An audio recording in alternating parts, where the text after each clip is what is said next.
Welcome. सबसे पहले तो आप सभी को मेरा प्रेम नमन।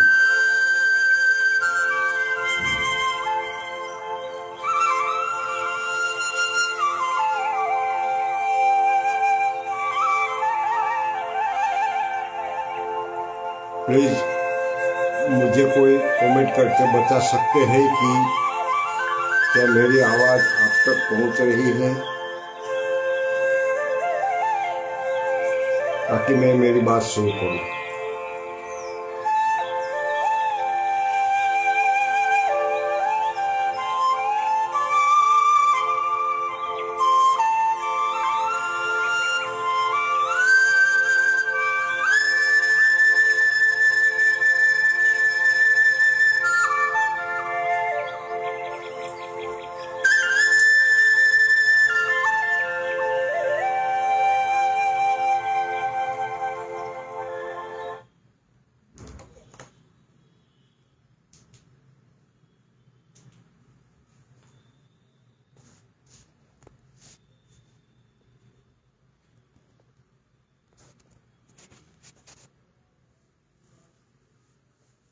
वेलकम मेरे प्यारे प्यारे चैतन्य रूपी परमात्मा है। भरत भाई, आपका स्वागत है इस लाइव सेशन में।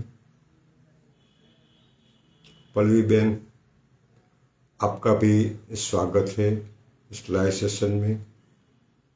अशोक भाई राखलिया, क्या बात है। आइए प्रभु, कुछ बात हम आसपास अपने और आपके भीतर शेयर करेंगे।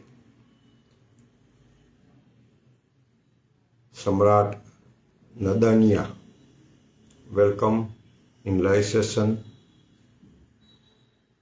राज भाई, आपका भी बहुत बहुत स्वागत। प्लीज, आप रेगुलर मुझे सुन रहे हैं तो सेशन शुरू करने से पहले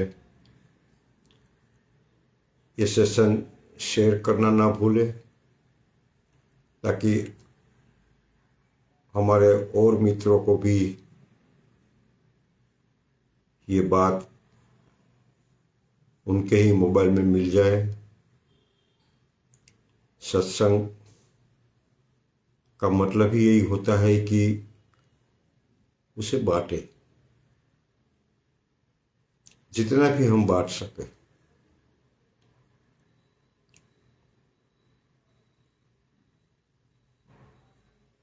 ये ऐसी संपदा है कि बांटने से बढ़ती है।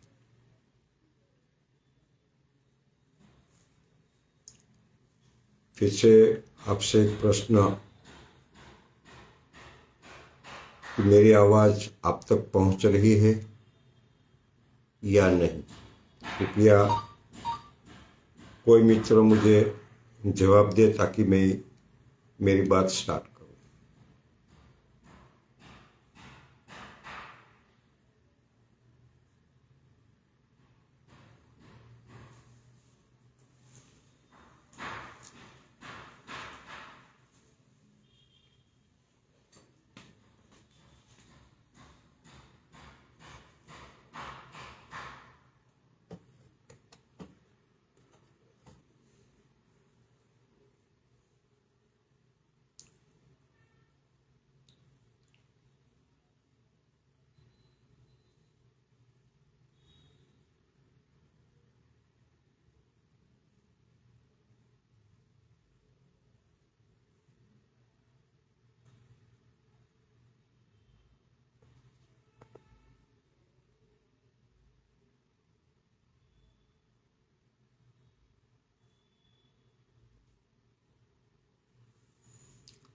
ठीक है, चलिए। आज का हमारा सेशन है सत्संग की महिमा क्या है। दो शब्द का ये पूरा वाक्य बना है सत्संग और महिमा। तो पहले तो हम समझे कि सत्संग क्या है।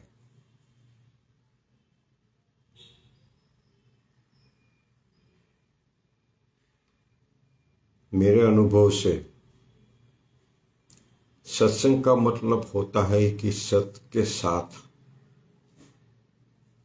चलना, सत्य के संग जीना,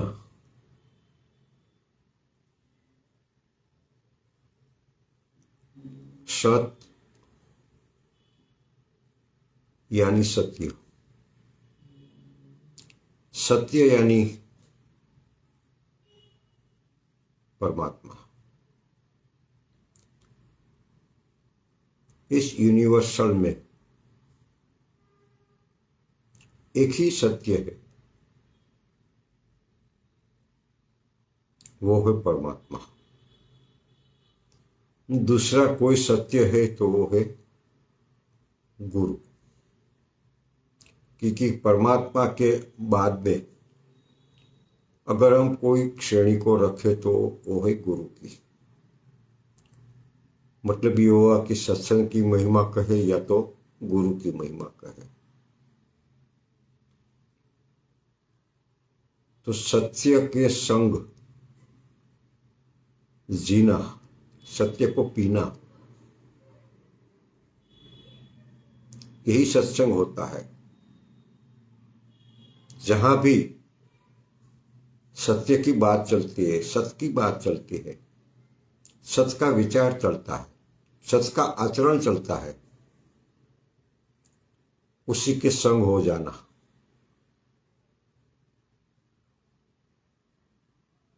उसी के साथ हो जाना।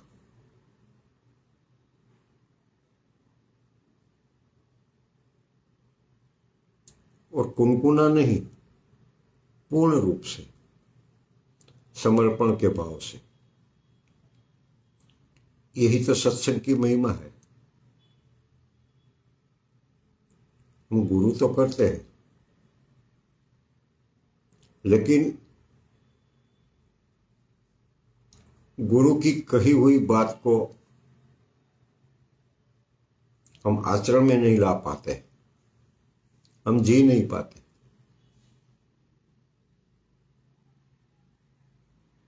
गुरु एक ऐसी चेतना है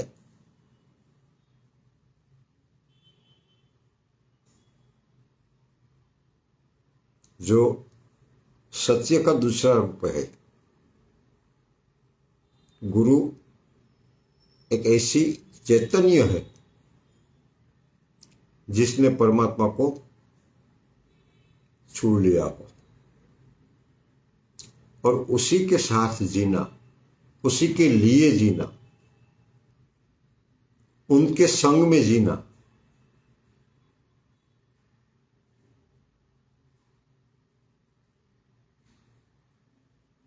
कहते हैं ना कि उनको पीना, यही सत्संग की महिमा है। सत्संग का मतलब मेरी दृष्टि में इतना ही नहीं है कि पाप न करना, चोरी न करना,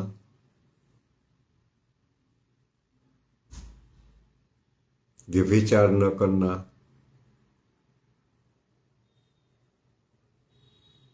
किसी का बुरा न करना, किसी के साथ छल कपट न करना। मैं मानता हूं कि ये शब्द गुण, ये सब गुण जिस इंसान में होते हैं वो सज्जन होता है, उसे हम सज्जन की श्रेणी में रख सकते हैं।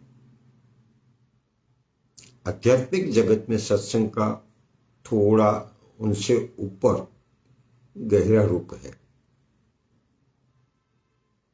आध्यात्मिक जगत में सत्संग का मतलब होता है सत्य के साथ जीना,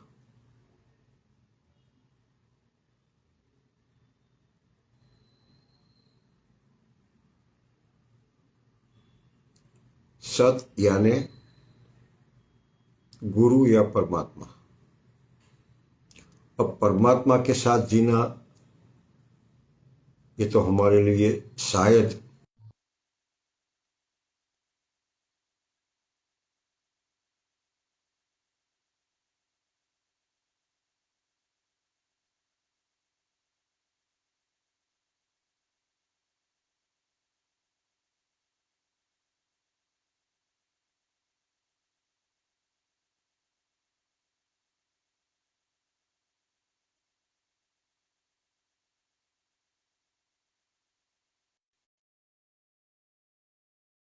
सॉरी बीच में कॉल आया था तो थोड़ा डिस्टर्ब हुआ। डू नॉट डिस्टर्ब में रख देता हूँ 1 मिनट।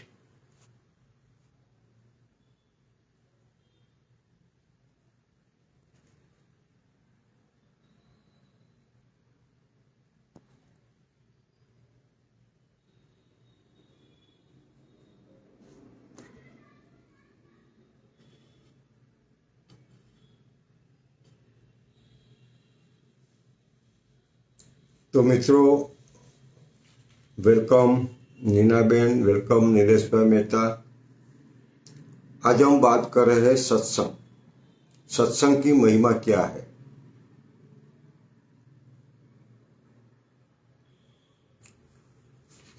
जिसको भी हमें आध्यात्मिक जगत में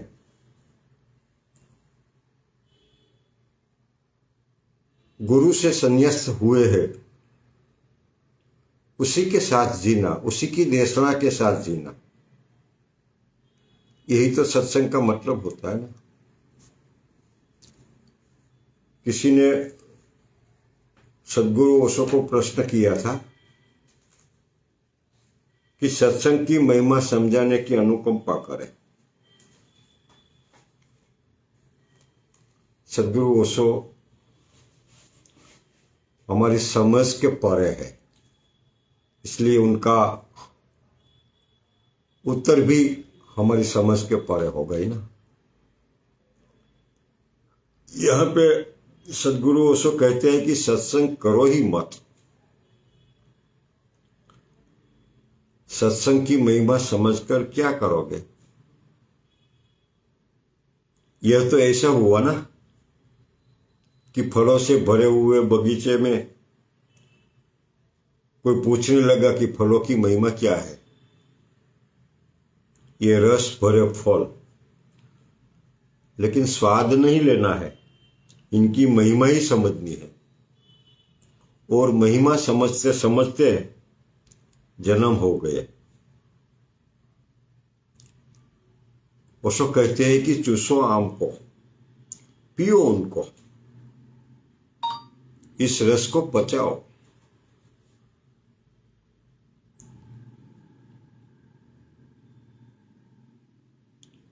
जहां स्वाद मिल सकता हो वहां भी तुम शब्द की ही प्रतीक्षा करते हो।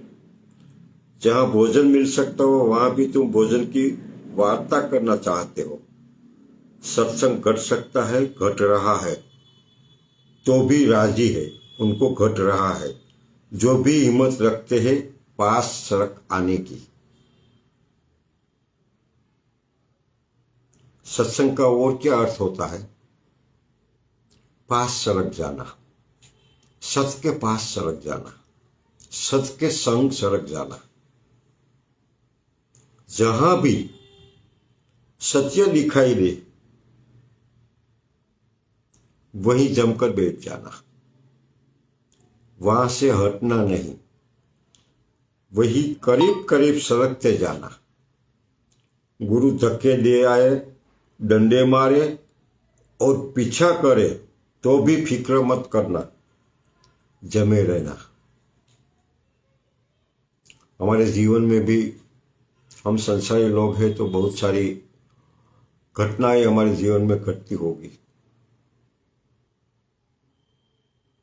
बहुत सारे मित्रों के साथ कभी कभी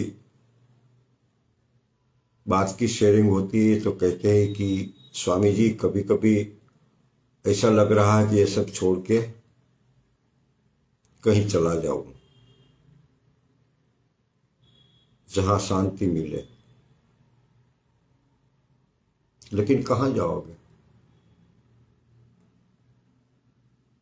जहां भी जाओगे वहां संसार ही संसार है। शांति को खोजना है, शांत होना है, तो जहां हो वहां से ही मिलती है, कहीं भागना नहीं है। पलायन से कभी शांति नहीं मिलती। शांति मन की अवस्था है, और इसलिए वो सो कहते हैं ना कि मन को बदलना नहीं है, मन को समझना है। और जब भी मन को समझने की प्रक्रिया समझ में आने लगेगी तो फिर कोई विधि विधान की जरूरत नहीं है। अपने आप बात घटित होने लगेगी। अब किसी इंसान को आप उनका हाथ पकड़कर कहीं अग्नि में डाल दो तो क्या होता है? हाथ जल जाता है ना। अब उनको हम समझाए कि ये विधि करो तो आप हाथ अग्नि में नहीं डालोगे। क्या बेवकूफी की बात हुई। एक बार हाथ अग्नि में डाल दिया तो समझ भी आ गई और परिणाम भी आ गया। उनके लिए कोई और विधि विधान की जरूरत नहीं है। साधना, अध्यात्मक, मेडिटेशन, ये सब बातें समझ में आ गई, समझ में आ जाए, फिर विधि की क्या जरूरत रही। हाँ, समझ में नहीं आती है तब तक हम अग्नि में हाथ डालते रहे, हम विधि विधान करते रहेंगे, लेकिन कभी तो समझ में आनी चाहिए ना। और जब तक समझ में नहीं आएगी, जब तक हम मन को नहीं समझ पाएंगे, तब तक मन नहीं बदलेगा। और जब तक मन नहीं बदलेगा तब तक हम प्यासे ही रहेंगे।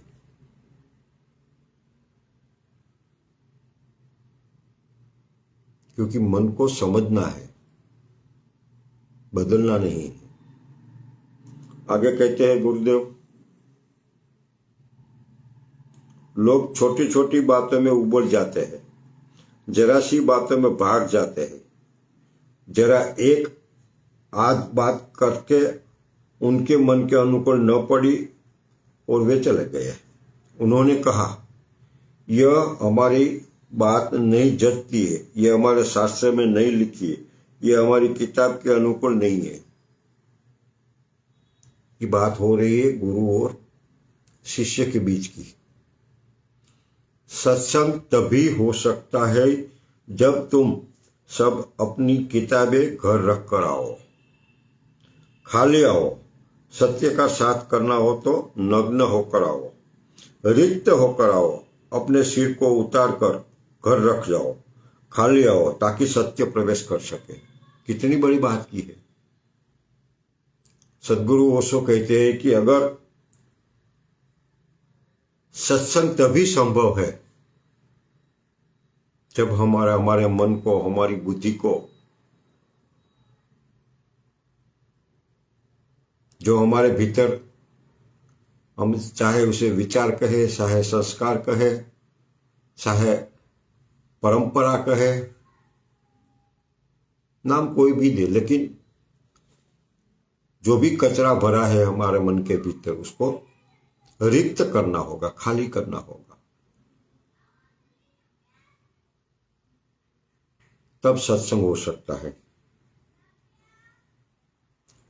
फिर आगे कहते हैं, सत्य को ग्रहण करने के लिए और कुछ नहीं करना पड़ता, सिर्फ गर्भ बन जाना है। स्वीकार करने की भाव दशा। द्वार खुला छोड़ो और सदगुरु को भीतर आने दो। अब तो ये बात हुई कि कोई कहता है कि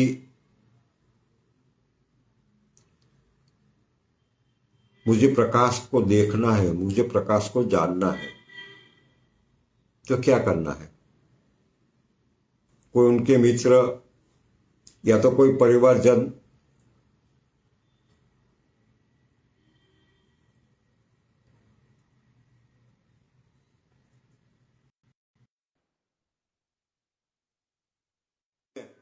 प्रकाश को लेकर आएगी और बताएगी उनको, देख ये है प्रकाश, देख ले, जान ले।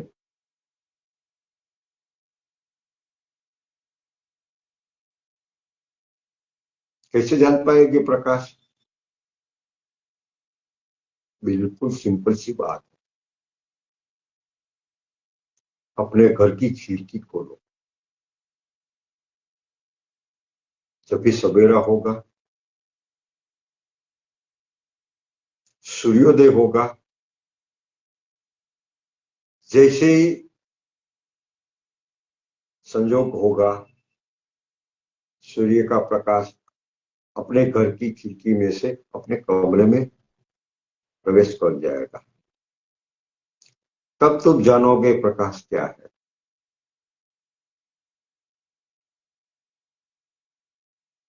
तो ऐसी ही बात है, सत्संग जानना है तो अपने हृदय की खिड़की खोलना होगा।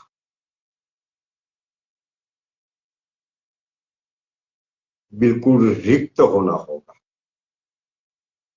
तब गुरु का और ये सब अपने आप होगा। पहले मैंने अगला वीडियो में बताया था ना कि अपना घड़ा सीधा रखने की कोशिश करो, फिर बरसात होगी, बारिश होगा और पानी अपने आप घड़े में भर जाएगा। साधना का मतलब ही यही होता है कि हम कैसे अपने घड़े को सीधा रखें। साधना का मतलब यही होता है कि हम ऐसी टेक्निक कहाँ से ढूंढे, हम कैसे समझ पाए कि हमारे कमरे की खिड़की खुली हो जाए, फिर सब आसान हो जाएगा। फिर प्रतीक्षा करते रहना, अपने आप सूर्योदय होगा, सूर्य का प्रकाश अपनी खिड़की से कमरे में आ ही जाएगा। और हर संत, हर बुद्ध पुरुष, हर चैतन्य पुरुष कहते हैं कि एक बार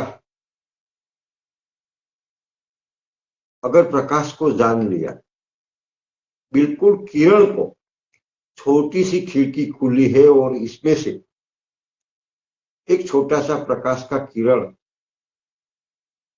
हमारे कमरे में प्रवेश कर दिया, तो इसी छोटे प्रकाश के किरण के सहारे हम सूरज को जान पाएंगे, हम सूरज तक पहुंच पाएंगे।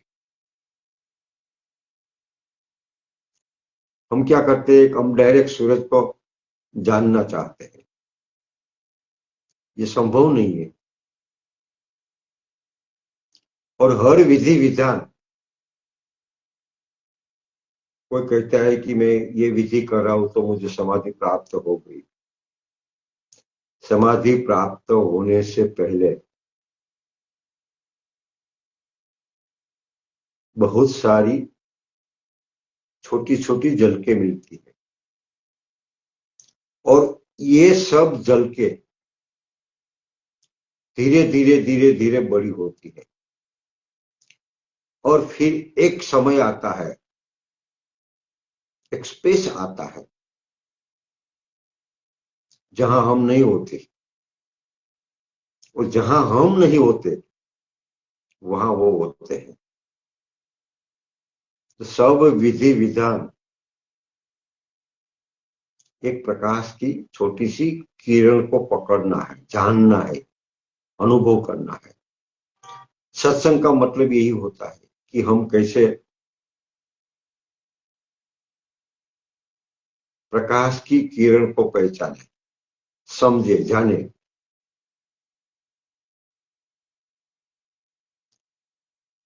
पूरी दुनिया में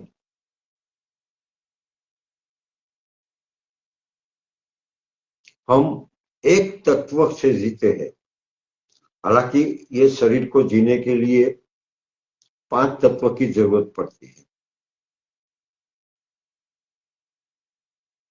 लेकिन सबसे अधिक महत्वपूर्ण तत्व होता है वायु।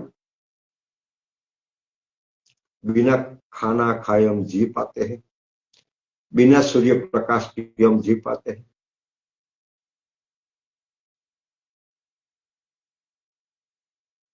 लेकिन बिना श्वास हम 3 मिनट नहीं जी पाते। 3 मिनट। और जिस हवा के माध्यम से, जिस ऑक्सीजन के माध्यम से हमारी ये पूरी जिंदगी चल रही है, आप 15 दिन 1 महीना खाना न खाए, कुछ नहीं बिगड़ेगा। आपको 15 दिन 1 महीना अंधेरे में रखे, बिना प्रकाश के पास, आप कुछ नहीं बिगड़ेगा। आप बिना पानी जी पाते हो, लेकिन बिना हवा, बिना ऑक्सीजन आप 3 मिनट नहीं जी पाते। इतनी बड़ी बात हमारे जीवन के साथ क्षण क्षण घट रही है, तो भी क्या हमने इस वायु के बारे में कभी जानने की कोशिश की? कभी अनुभव करने की कोशिश की? हम जहां भी बैठे हैं, जहां भी सोते हैं, हमें होश हो ना हो, फिर भी ये हवा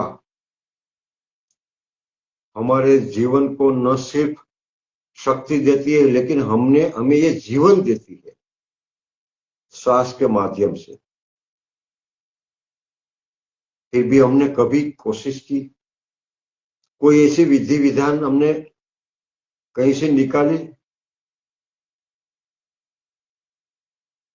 कि चलो इस हवा को अनुभव करें, इस हवा के साथ जिए? जैसे हम सूर्य के प्रकाश की बात कर रहे हैं, ऐसे भी हवा भी एक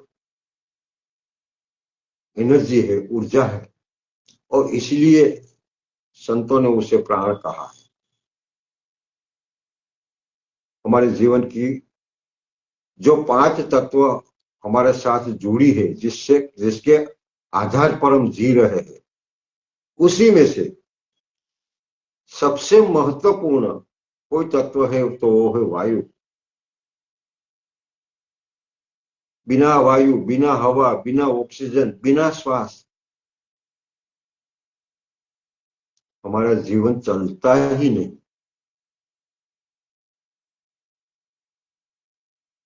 और मजे की बात तो ये है कि यही वायु, यही हवा, यही ऑक्सीजन बिल्कुल हमारे नजदीक है, बिल्कुल पास ही।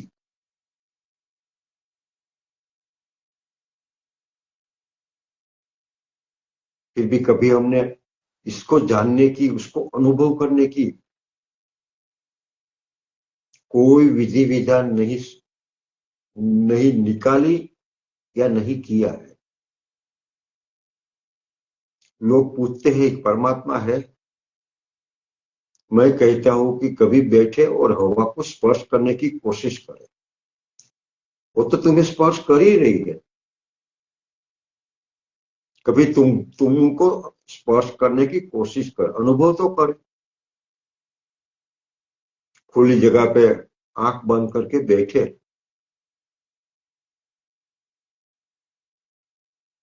और जो हवा हमारे शरीर के साथ लहराती हुई स्पर्श करती है, वही तो परमात्मा है। वही तो परम ऊर्जा है।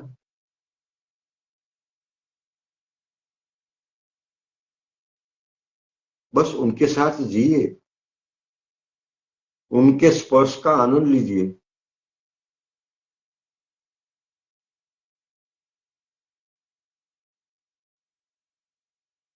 यही तो सत्संग है।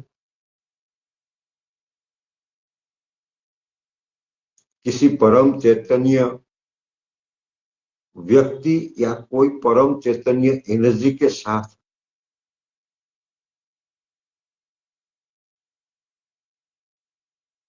पूर्ण मौन की गहराई में बैठना, उनका आनंद लेना, उनके पास सरकना।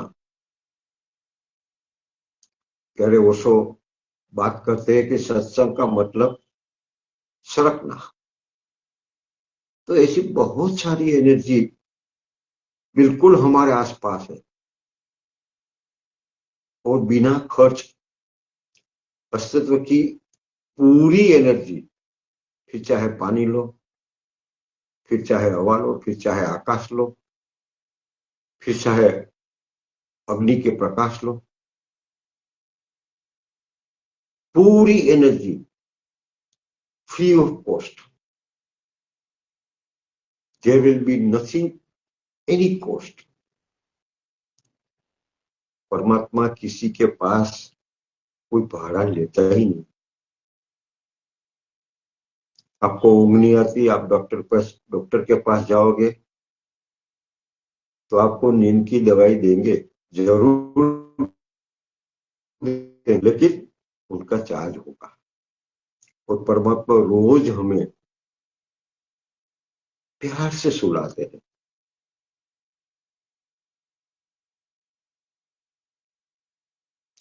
इतना प्यार से कि मानो कि हम उनके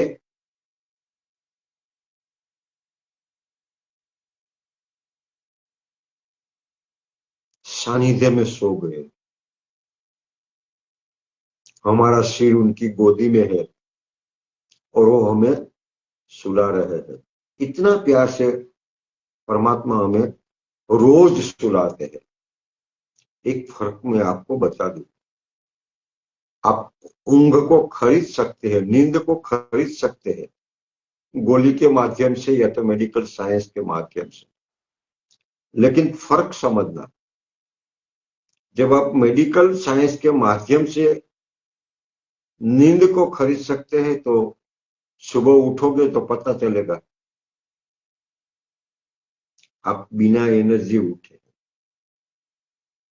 आपके शरीर में कोई एनर्जी नहीं। नींद आई, पूरी आई, बहुत अच्छी नींद आई, लेकिन जो एनर्जी चाहिए हमारे शरीर में वो नहीं आई। और जब हमें कुदरत सुलाते हैं, परमात्मा सुलाते हैं, बिना मेडिकल साइंस, नेचुरली हम जब सोते हैं तो सुबह हम बिल्कुल फ्रेश वेकअप होते हैं, उठते हैं। बस इतना ही फर्क है हर बात पे। चाहे तुम नींद को ले लो, चाहे तुम भोजन के ले लो,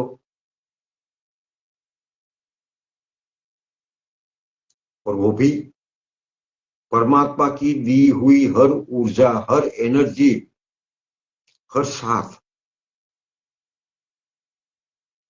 बिल्कुल निःशुल्क है, फ्री है। और फिर हम पूछते रहते हैं कि माँ कहाँ है। सत्संग की महिमा का मतलब ही यही होता है कि इन छोटी छोटी बातों पे हम राजी हो जाए, हम सरक जाए, हम उसे समझे, हम उसे जाने।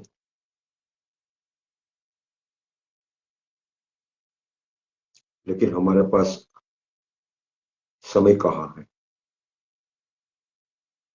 हॉस्पिटल चलाना है, दुकान चलानी है, सर्विस करनी है, ऑफिस जाना है, और इसीलिए ही हमारे जीवन से आश्चर्य चला गया। जो सन्नाटा होना चाहिए, जो अवाचक घटना घटनी चाहिए, वो चली गई, क्योंकि मुफ्त में मिल रही है। रोज सूरज उगता है बिना चार्ज, रोज प्रकाश मिलता है बिना चार्ज, रोज पानी मिलता है बिना चार्ज, रोज श्वास के माध्यम से ऑक्सीजन हम लेते हैं बिना चार्ज। अब हमारा मन ही जहां जहां चार्ज होता है, जहां जहां पैसे की लेन देन होती है, वहां ही हमारा मन कुछ सोचने में समर्थ रहता है। जहां जहां मुफ्त मिलता है, खास करके अस्तित्व की ओर से, वहां न तो हमारी बुद्धि काम करती है, न हमारा मन काम करता है। आगे सदगुरु कहते हैं कि तुमने तुम्हारी कमरे की खिड़की बंद कर रखी है और तुम पूछते हो कि प्रकाश कहाँ है।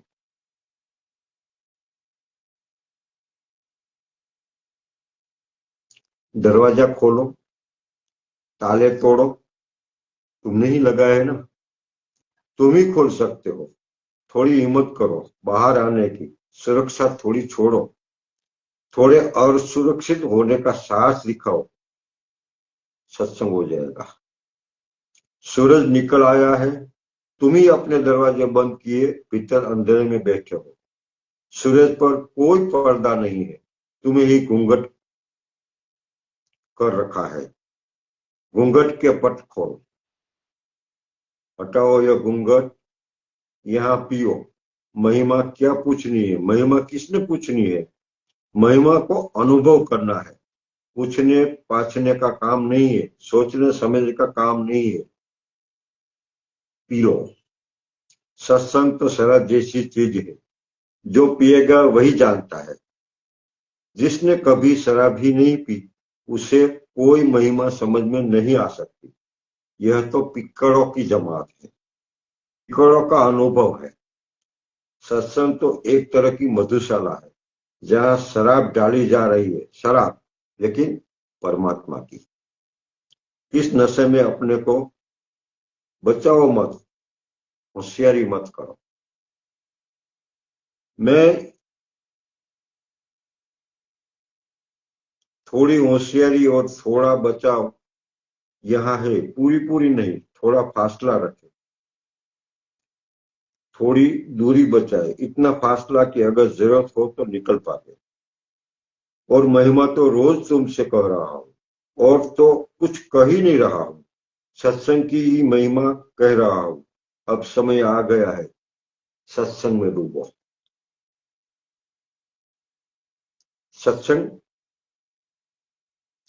बहुत प्यारा शब्द है। उसका अर्थ है जिससे मिल गया हो उसके साथ संबंध जोड़ लेना, उसके साथ पावर डोल लेनी, उसके साथ सात चक्कर लगा लेना। लेकिन किसके साथ? जिसको मिल गया हो उसके साथ। क्या मिल गया हो? परमात्मा। तो सदगुरु कहते हैं कि अगर हमें ऐसा अनुभव में आने लगे कि ये चैतन्य, ये व्यक्ति हमसे गाइड करता है, हमसे मौन में भी कुछ दे पाता है, तो उसी के साथ संग होना, उसके साथ बैठना उठना, सरक जाना उसके पास, यही तो सत्संग की महिमा है।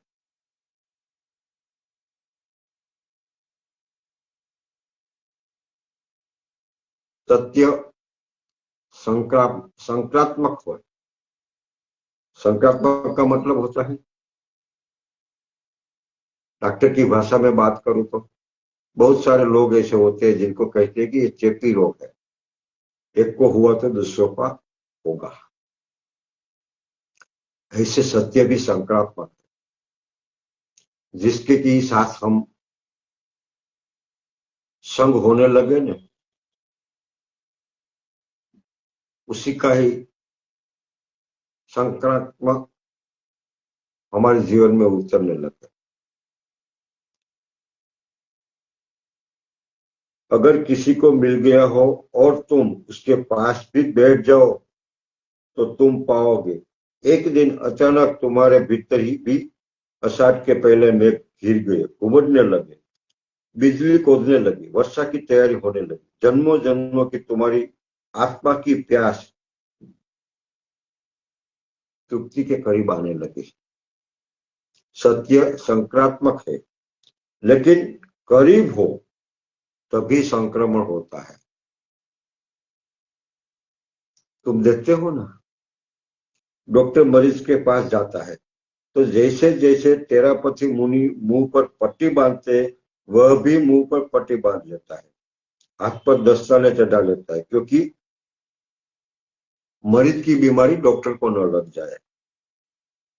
मरीज के इतने पास होना बिना दस्ताने के और बिना मास्क के खतरनाक रहता है। और जैसे ही मरीज को देखता है फिर जल्दी से जाकर साबुन से हाथ धो लेता है, जल्दी से सफाई करता, मुंह खुला करता कि कहीं कोई कीटाणु प्रवेश न कर गए। ऐसा ही सत्य है।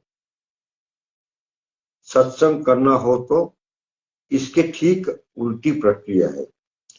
मुंह पट्टी अलग करो और हाथ से दस्ताना हटाओ, सब बाधाएं अलग करो, सत्य को उतर जाने दो। सत्य मुक्तिदायी है, कुछ और करना नहीं है, सिर्फ बाधाएं खड़ी नहीं करनी है। वह सत्य सब कर लेता है। मैंने कहा ना कि सिर्फ कमरे की खिड़की खोलनी, फिर सब अपने आप हो जाएगा। यही सत्य की महिमा है कि सत्य सब अपने आप कर लेता है। तुम बाधा मत डालो, बस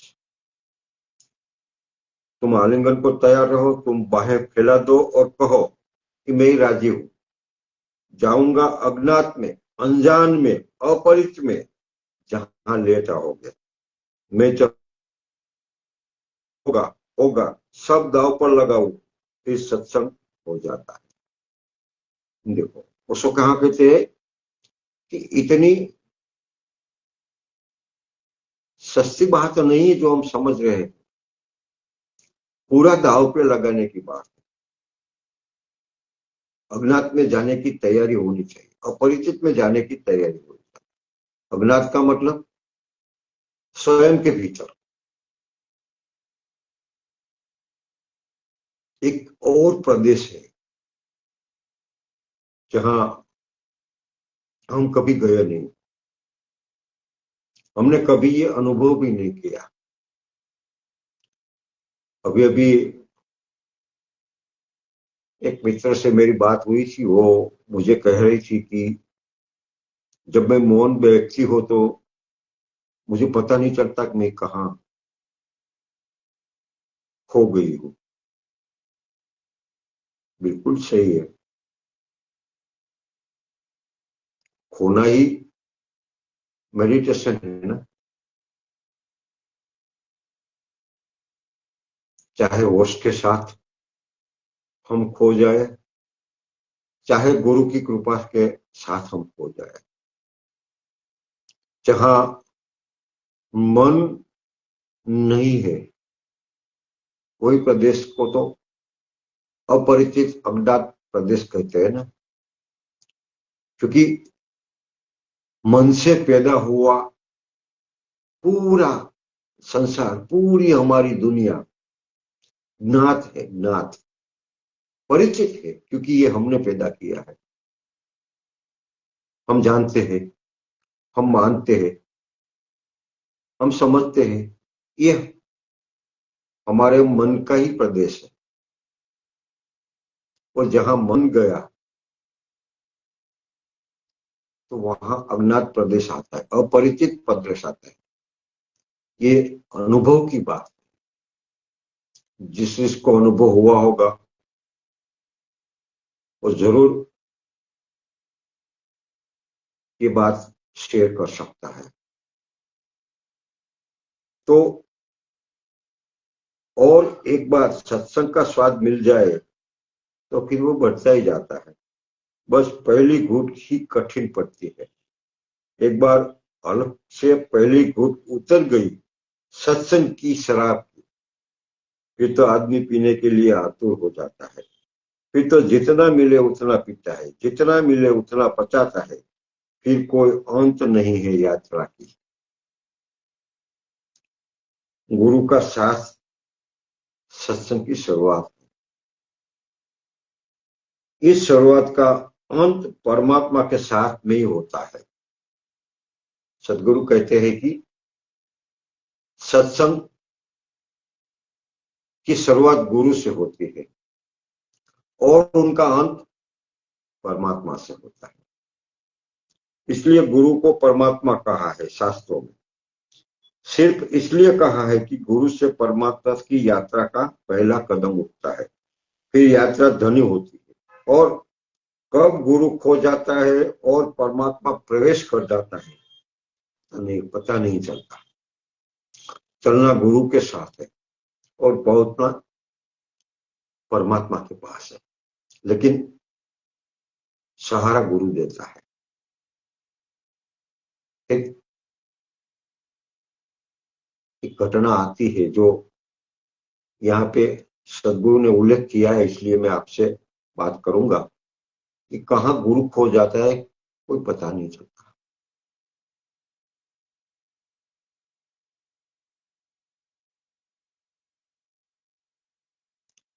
आप ऐसे समझो ना कि शुरू शुरू में हम मौन में बैठते हैं, ध्यान में बैठते हैं, तो बहुत विचार आते हैं, बादलों की तरह विचार आते हैं। इतना विचार आते हैं कि जैसे लगता है कि इससे तो आंख खोल के हम कम व्यस्त रहते हैं। लेकिन जैसे जैसे समय बढ़ता है, समझ बढ़ती है, प्रज्ञा बढ़ती है, तो विचार धीमे धीमे धीमे कम होने लगते हैं और एक समय आता है कि विचार विलीन हो जाता है, जिसे निर्विचार अवस्था कही। शुरुआत तो विचारों से हमने शुरू किया, लेकिन पहुंचा कहां पे हम? निर्विचार अवस्था में। ऐसे ही सत्संग का मतलब होता है कि गुरु के साथ हमारा पहला कदम, लेकिन हमारा आखिरी कदम परमात्मा के साथ। लेकिन रियली सत्संग हुआ तो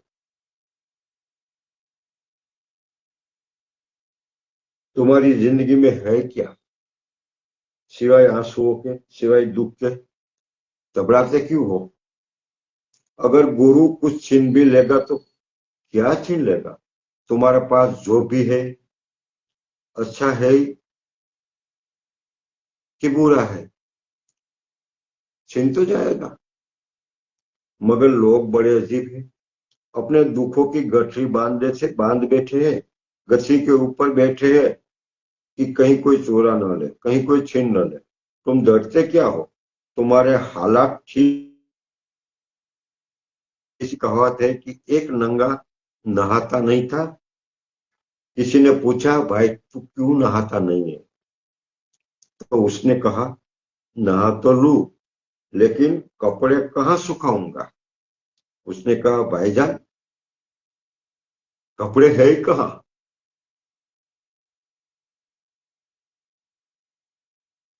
तुम घबरा रहे हो, तुम्हारे पास खोने को है क्या? तुम अगर मैं कुछ छीन भी लूंगा तो क्या छीन लूंगा? छीना झपटी में तुम्हें कुछ मिल ही सकता है, तुम्हारा कुछ खो नहीं सकता। घबराओ मत, इतना ख्याल रखो कि छीना झपटी में कुछ भी तुम्हारा खो नहीं सकता। ये गुरु की बात है। ये है नहीं तुम्हारे पास कुछ। काश तुम्हारे कुछ पास कुछ होता तो सत्संग की जरूरत ही नहीं होती। तुम बिल्कुल रिक्त हो और जो तुम्हारे पास है वह सिर्फ तुमने बहाना बना रखा है कि अपने पास कुछ हो। कुछ तो होना ही चाहिए, नहीं तो मन में बड़ी घबराहट रहती है। उसको कहते हैं कि एक फकीर के घर में एक चोर घुस गया रात को, अंधेरे में टटोल रहा था। अब पहली बात तो फकीर के घर में चोर घुस गया, अंधेरे में टटोल रहा था। फकीर ने कहा, मेरे भाई घबराना मत, मैं दिया जला लूं। उस चोर ने कहा, दिया जला लूं, क्या मतलब? फकीर ने जवाब दिया, मैं भी तुम्हारे साथ चलूंगा, क्योंकि मैं इस घर में 30 साल से रहता हूं, मुझे कुछ नहीं मिला। दिन के उजाले में खोदते खोदते परेशान हो गया, और तुम रात में अंधेरे में खोज रहे हो। तुम्हारे भाग्य से शायद कुछ मिल जाए तो हम आधा आधा कर लेंगे। तुम्हारे घर में है क्या? मान रखा है कि कुछ है। तुम्हारे घर से कोई चोरा भी ले जाएगा तो क्या चोरा ले जाएगा?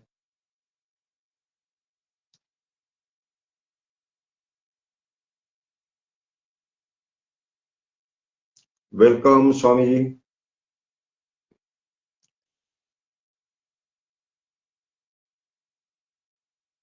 यहाँ पे सदगुरु ओशो जिस संपत्ति की बात कर रहे हैं वो है ज्ञान की संपत्ति, जो हमारे किसी के पास नहीं है। और जो भी है, चाहे गाड़ी है, बंगला है, प्रतिष्ठा है, एजुकेशन है, मान मर्यादा है, कुछ भी है, वो सब कम से कम मौत तो चुरा लेगी। ये बात तो पक्की है, कोई कहे या न कहे। लेकिन ये हमारे सबके अनुभव में है कि ये सब कोई नहीं चुराएगी तो मौत तो चुरा ही लेगी। तो हर सत पुरुष, हर सत संत, हर युग पुरुष, हर बुद्ध पुरुष हमें जब ये बात कहते हैं कि तुम्हारे पास है क्या, तो वो इस संपत्ति की बात कर रहे हैं कि जो मौत के बाद भी हमारे साथ चले। क्या है हमारे पास? क्या हमने ऐसा कुछ पाया है कि जो मौत भी न चुरा पाए? कोई ज्ञान, कोई समाधि, कोई सुषुप्ति?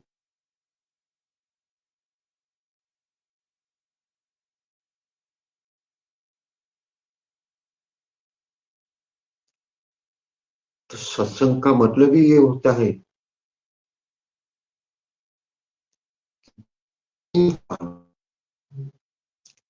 ज्ञान को पाना, समाधि को पाना, स्वयं को पाना। बिल्कुल सही बात है। सत्संग का मतलब होता है स्वयं के साथ जुड़ना। और हमारा स्वभाव है दूसरों के साथ जुड़ना। दूसरों के साथ जुड़ने की तो बात छोड़ो, हमारा जीवन ही पूरा दूसरों के पर निर्भर है। हमने कभी हमारे स्वयं के भीतर से जो बात उठी है उनको फॉलो नहीं किया है, लेकिन दूसरों ने जो कहा है हमारे बारे में, उन पे हमने पूर्ण रूप से ध्यान दिया है। ये आपका भी अनुभव है, मेरा भी अनुभव है। जब हम घर से बाहर निकलते, कोई हमें कहते हैं कि ये आपकी कपड़े अच्छे नहीं लगते, आपकी बाल की स्टाइल अच्छी नहीं है, तो हमारे भीतर ये बात पूर्ण रूप से बैठ गई कि ये कपड़े अच्छे नहीं है, ये मुझे अच्छे नहीं लगते।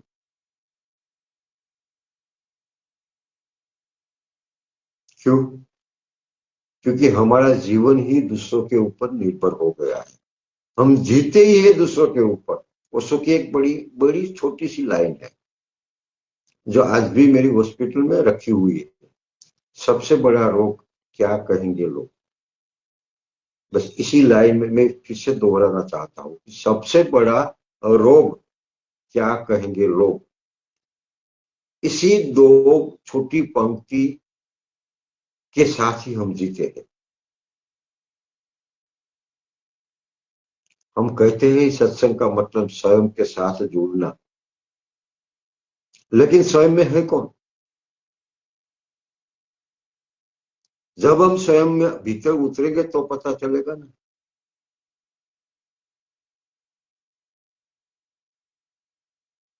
स्वयं में विराजमान है परमात्मा, स्वयं में विराजमान है अस्तित्व। क्या हमने कभी हमारे भीतर के परमात्मा की बात को स्वीकारी है? हर पल, हर क्षण, जब भी हमारे जीवन में कोई भूल होती है, कोई गलत कृत्य करने की आकांक्षा होती है, तब याद करना, ये तुम्हारा भी अनुभव है, मेरा भी अनुभव है, कि हमारे भीतर से कोई ऐसा संकेत आता है, कोई ऐसा तत्व हमें धुंधला सा रोकता है, ये करना ठीक नहीं है। फिर भी हम समझते नहीं, हम कर लेते हैं, क्योंकि हमारी मन की आकांक्षा इतनी बड़ी थी कि उनकी आवाज हमने सुनी अनसुनी कर दी। मैं आपको एक छोटी सी घटना की बात करता हूं, और हर ऐसी छोटी छोटी घटना हमें परमात्मा के करीब ले जाएंगी। तो उसी का नाम सत्संग। चाहे तुम स्वयं के साथ जुड़ो, चाहे तुम गुरु के साथ जुड़ो, और चाहे तुम परमात्मा के साथ जुड़ो, यही तो सत्संग है।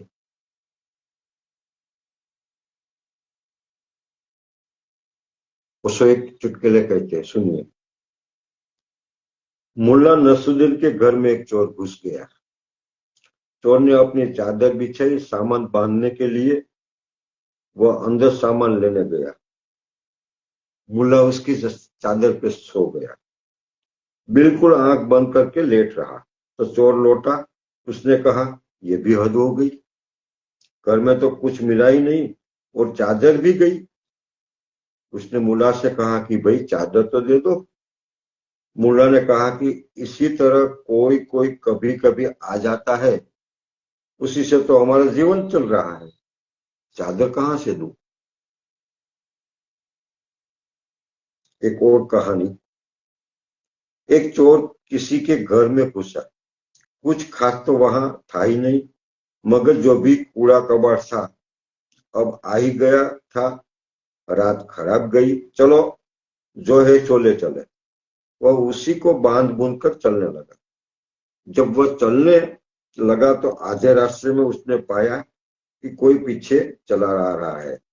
उसने लौटकर देखा, वही आदमी है जिसके घर से वह सामान चुरा के आया है। उसने पूछा कि भाई तुम किस लिए आ रहे हो? उसने कहा कि घर हम बदलना ही चाहते थे पहले से, हम भी वही रहेंगे जहां तुम रहते हो। सामान तो तुम ले ही जा रहे हो, हमको कहाँ छोड़ जाते हो? तुम्हारे पास है कहाँ कि तुम इतने घबराए रहे? लेकिन लोग बड़े डरे हुए हैं कि कहीं कुछ छीन न जाए, कहीं कुछ खो न जाए।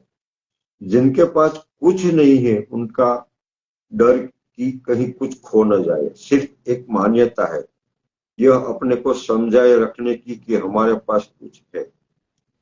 जरा खोलकर तुम्हारे जीवन की पोटली को देखो, दुख के सिवा कुछ भी नहीं मिलेगा। और गुरु अगर छीन लेगा तो दुखी छीनेगा ना, हमारे पास जो वही छीनेगा ना। गुरु के पास रहो, उठो बैठो, उस हवा में थोड़ा जियो, श्वास लो, तो तुम्हारे दुखों का ही एक उपयोग हो जाएगा। वह उपयोग है कि दुखों के माध्यम से चेहरों को निखारा जा सकता है। तुम्हारे आंसुओं का भी उपयोग हो जाएगा, क्योंकि आंसुओं के माध्यम से तुम्हारे आंखों को नहलाया जा सकता है। गुरु के पास यही तो कीमिया है कि तुम्हारे पास जो कूड़ा करकट है उसको भी उपयोग सिखा दे, उसमें से भी कुछ सार्थक का निर्माण कर दे। यही तो सत्संग है। अगर सत्संग हो जाए तो कांटों को भी तुम पाओगे फूल बन गए। आज गुलशन में खारो खस ने भी लाल और गुल का रूप धारा है। सत्संग का अर्थ यही है, किसी के साथ हो जाना, किसी का सहारा हो जाना। अब तुम अकेले नहीं हो।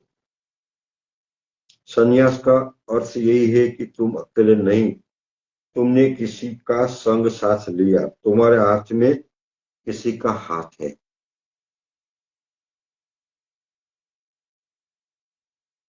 आज इतना ही।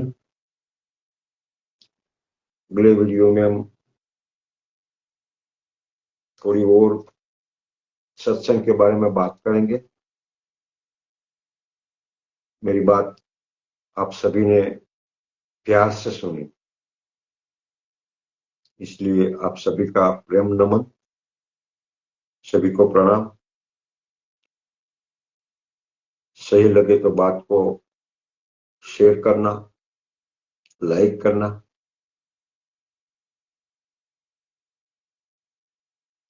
मिलते हैं फिर अगले सेशन में। धन्यवाद।